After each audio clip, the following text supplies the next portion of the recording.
Sveicināti! Vēl joprojām ir novembris. Un laiks arī tas pats 9:45. Un tāpat ir nedēļas nogale. Raidījums arī tas pats ziņas bērniem. Tikai aktualitātes un ziņas citas. Un tas mēs jums izstāstīsim. Elīna Krupina un Gusts Ābele kopā ar jums. Un, protams, arī pārējie korespondenti ir strādājuši, lai parādītu jums visu, ko esam sarūpējuši. Latvijā Hello Kitty popularitāte vēl nav tik liela kā citur pasaulē, bet Japānā izdomātais tēls pagājušo nedēļu nosvinēja jau 40. dzimšanas dienu. Slavu ieguvusī mīļuma ikona balta kaču meitene Sakana Vandi, kas plašāk pazīstama ar nosaukumu Hello Kitty, nosvinēja savu 40. jubileju un Losandželosas laikmatīgās mākslas muzejā sarīkoja pirmo fanu konventu, kas pulcināja 10 000 cilvēku. Pasākumā varēja nofotografēties arī mīļoto tēlu, uztaisīt tatuējumu, noklausīties lekcijas par Hello Kitty. Sākumā Hello Kitty bija paredzēta mazām meitenēm, tagad tās pielūdzēja lokā ir arī daudz pieaugušo, kurus viņi padara laimīgus un vairo pozitīvusmu. Pirmo reizi Hello Kitty's tēls parādījās 1974. gada rudenī, pēc 2 gadiem jau sasniedza Ameriku, un tad viņas slava vairs nebija apturama. Pašlaik Hello Kitty tēls ir uzskatām par vienu no fenomeniem, jo savu lielo slavu tā ir ieguvusi bez jebkādas reklāmas. Nākošā nedēļa pie mums Latvijā dimdēs no dažādām svinībām, un es gribu tev, Gust, pajautāt, kas kopīgs Latvijas dienai, kino un mūsu korespondentam Kristoferam Rodrigo Ekštetam? Visticamāk, viņš atkal ir izveidojis kādu foršu sižetu. Šajā brīdī Šerloks Holms nobāla un pievienojas mums. Skatāmies! Puikas, ir gan mainījies. Tagad mums būs par vienu svinamu dienu vairāk.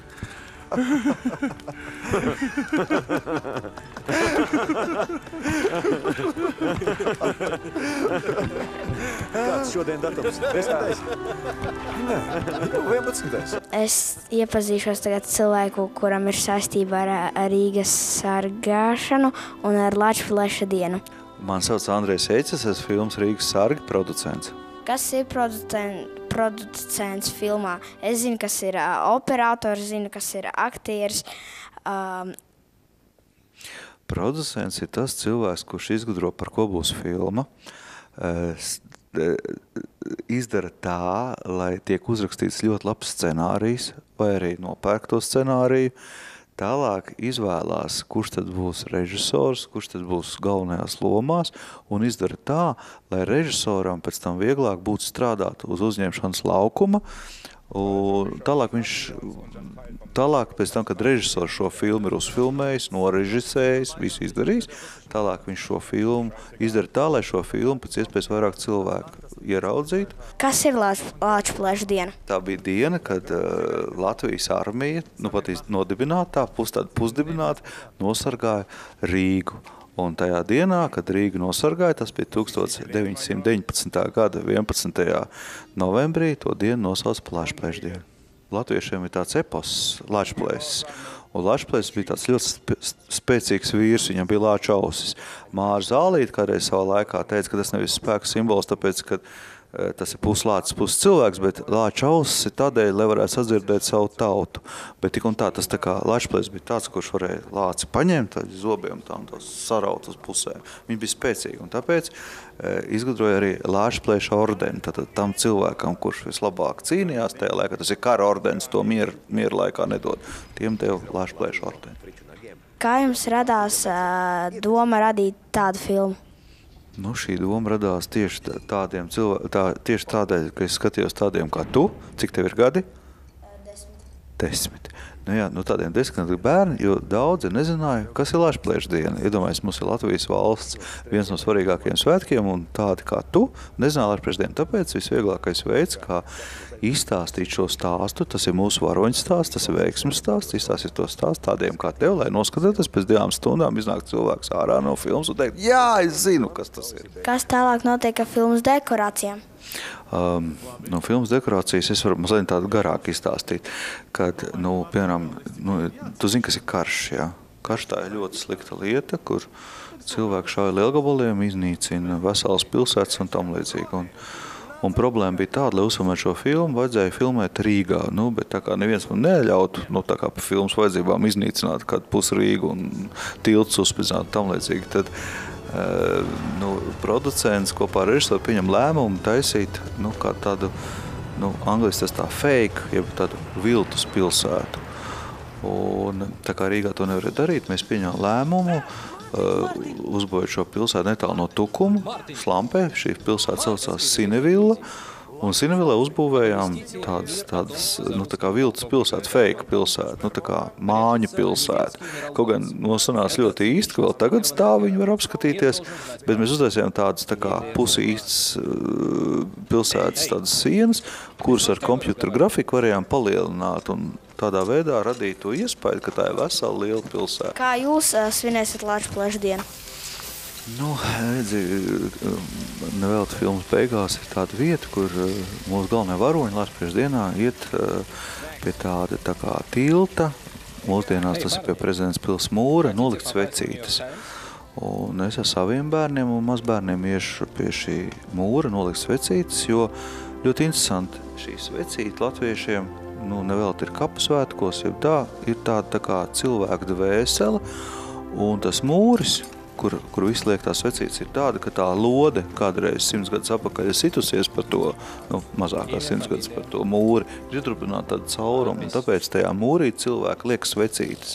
Tas ir tā kā piemiņa par tiem, kas ir gājuši bojā par mūsu brīvību. Un arī tev, kāda savā laikā tu būs liels, arī būs jācīnās par Latviju. Un tāpēc arī man, saviem bērniem, mazbērniem jāizstāsta par šo notikumu. Un tas ir katra pieaugušā uzdevums izstāstīt savam mazbērnam, kas tas ir noticis, kas notika un kā notika. Un šīs svecītes ir simbols tiem cilvēkiem, kuri gājuši bojā, ir aizstāvot Rīgu mazākā 100 gadus atpakaļ. Tiekamies 11. novembrī Latvijas dienas vakarā pie prezidenta pils iededzināt brīvības svecītes. Kristofers Rodrigo Ekštats ziņas bērniem. Sabiedroto valstis atzīst Latvijas valstisko neatkarību. Uzticība Latvijai nostiprinās nevien latviešos, bet arī citās zemēs. Vācu vilks Krievu lāčādā no Latvijas padzīts. Par lāci iztaisījies, Latviju lāčplēsi neaiztiec.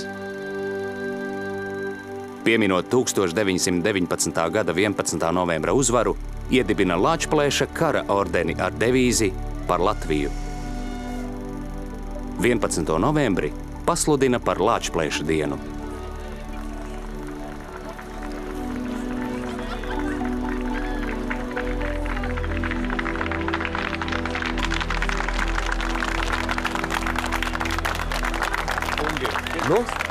Tagad gan viss būs labi, vecīt.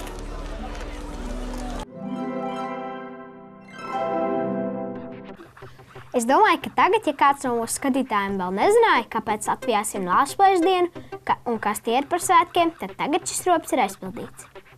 Jā, bet kā šos svētkus svinēs viena no patriotiskākajām organizācijām Skauti un Gaitas, to mēs pajautājām vienai no šīs organizācijas vadītājai Lindai.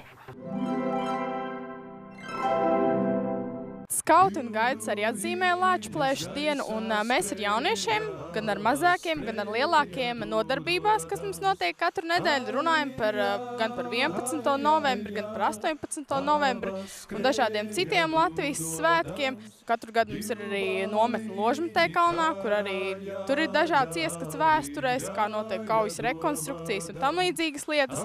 Bet tas galvenais, ko mēs darām 11. novembrī, mums ir savs lāpu gājiens.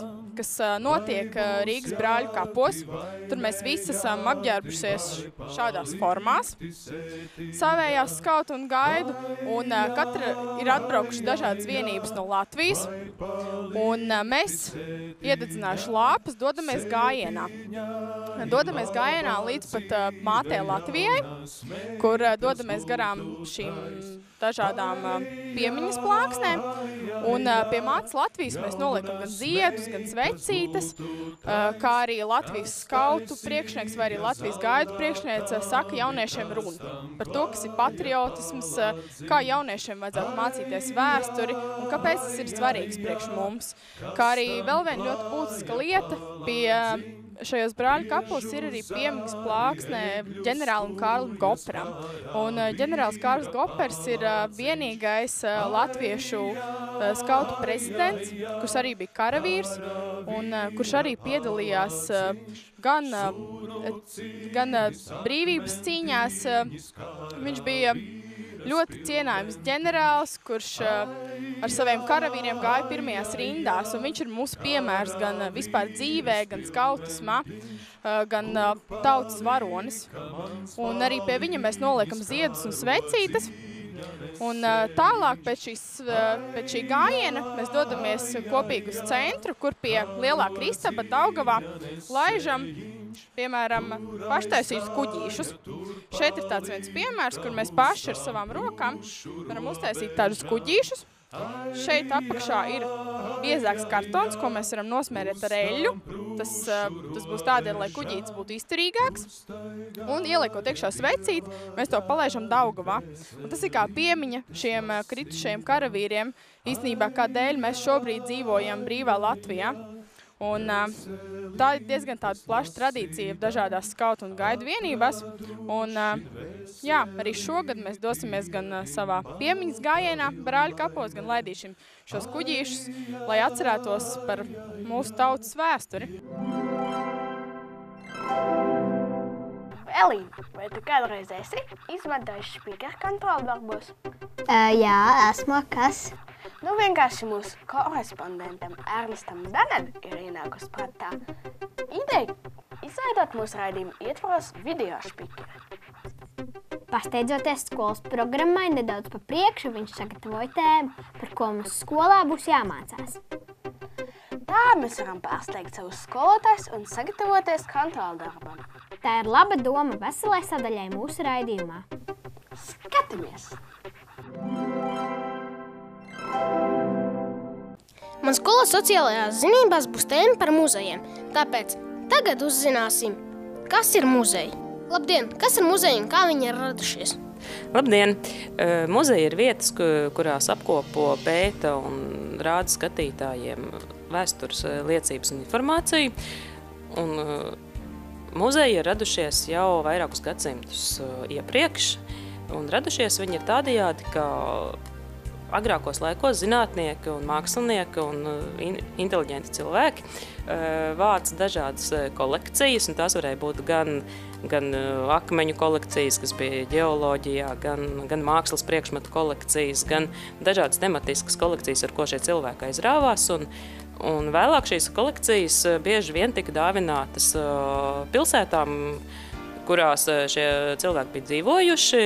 Parasti tie bija viņu mantinieki, kas šīs kolekcijas uzdāvināja, un tādējādi mums ir arī Latvijā radušies ļoti daudz muzeju, kā piemēram vecākais muzejs Latvijā Rīgas vēstures un kuģniecības muzejs, kas ir radies jau 18. gadsimta beigās, un radies tādējādi, ka Rīgas pilsētas iedzīvotājs ārsts Nikolais Himzels un viņa pēcteči uzdāvināja viņa kolekciju Rīgai. Un tāpat ir radies arī Latvijas valsts mākslas muzejs, kurš arī ir privāto kolekciju dāvinājums.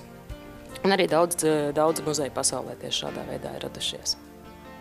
Tas ir viens veids, un otrs veids mūsdienās arī rodās jauni muzeji, un tad šie muzeji vai nu veltīti kādam rakstniekam, tie ir memoriālie muzeji vai māksliniekam, vai piemēram, vienam priekšmetam vai vienai tēmai. Ja kā ir, piemēram, Rīgā ir muzejs, kas saucās par Saules muzejs. Ja, tātad tajā muzejā noteikti būs viss par sauli, gan par saules izskatu, gan priekšmetiem saules veidolā, gan visu, kas varētu būt par un ap sauli. Un tādā veidā arī ir radies salīdzinoši nesen, pirms 15 apmēram gadiem, vēl tad jau mūsu gadsimtā, Stopiņu novada vēstures muzejs, kurš atrodas Ulbrukas vidusskolā un kurā mēs šobrīd abi sēžam klasē, jo mēs atrodamies izstādē klase. Ar ko atšķiras izstāde no muzeja? Izstāde no muzeja atšķiras ar to, ka muzeja pastāvīgā ekspozīcija ir tā, ko var apskatīt vienmēr, un tie ir muzeja, teiksim, pamatkolekcijas priekšmeti, bet izstādēs ļoti bieži tiek parādīts tematiski vai nu vairāk tas, kas ir atsevišķi kādā muzeja kolekcijā, ko ikdienā citreiz nevar apskatīt, ja, un kas ir tieši tematiski sakrāts. Piemēram, kā šobrīd mēs atrodamies izstādē klase, un šajā izstādē mēs varam apskatīt visu, kas attiecas uz klasi, gan uz mācībām atsevišķiem priekšmetiem, gan varbūt uz izklaidēm. Kas tev tur rokā?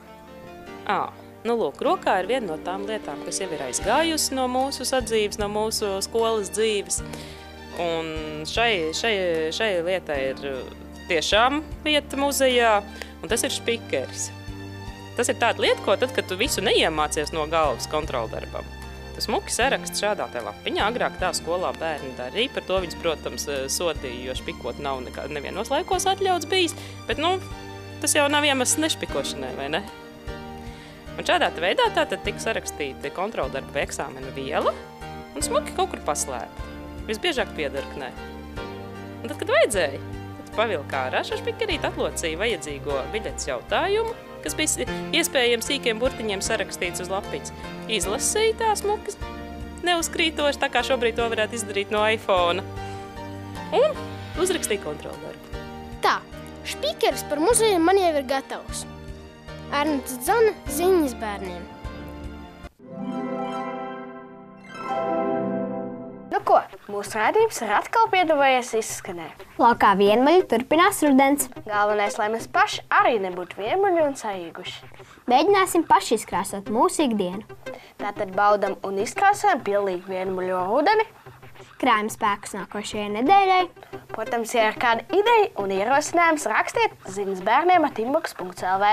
Kā arī meklējiet un skatieties mūsu raidījumus arī YouTube. Tiekamies nākošu nedēļu. Tajā pašā laikā. 9:45. Tajā pašā OTV apraides kanālā. Un tajā pašā raidījumā. Ziņas bērniem! Atā!